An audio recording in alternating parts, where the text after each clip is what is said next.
माँ Gayatri recording studio music भाव DJ हरिओम बसंतपुर।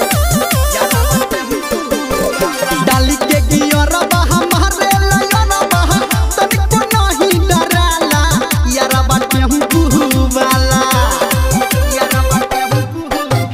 डाली के गियर बहा मारे लयन बहा तनिको नहीं डराला यारा बाटे हम वाला रे यारा बाटे हम वाला आकाठी के दिलवा उले जाला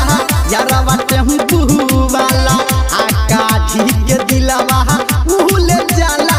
यारा बाटे हम वाला। अभी आप सुन रहे हैं धर्मेंद्र निर्मलिया को डीजे हरिओम बसंतपुर।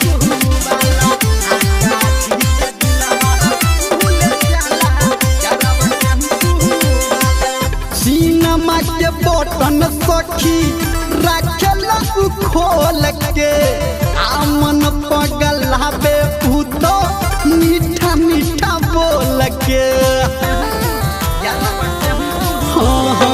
सिनेमा के बटन सखी रखेला खोल के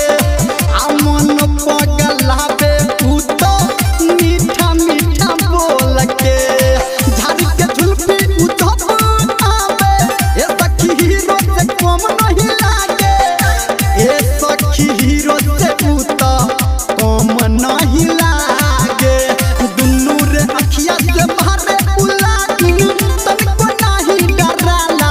यारा बाटे हम वाला रे यारा बाटे हम वाला आकाठी के दिलवा उले जाला यारा बाटे हम वाला आकाठी के दिलवा के ले जाला यारा बाटे हम वाला। अभी आप सुन रहे हैं सावरिया म्यूजिक म्यूजिक भाव डीजे हरिओम बसंतपुर। देह लागे हाथा काठा भोरल बगूदा आतन को लजाले ना लव यू बोले सीधा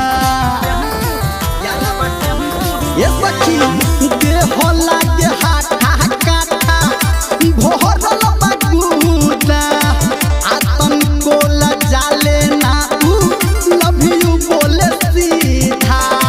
बुझल बात सब धर्मेंद्र भरल बागुन संजय खत्म के अंदर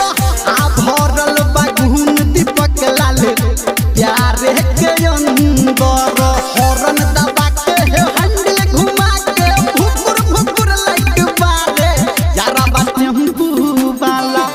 रे यारा बाटे हम वाला आकाठी के दिलवा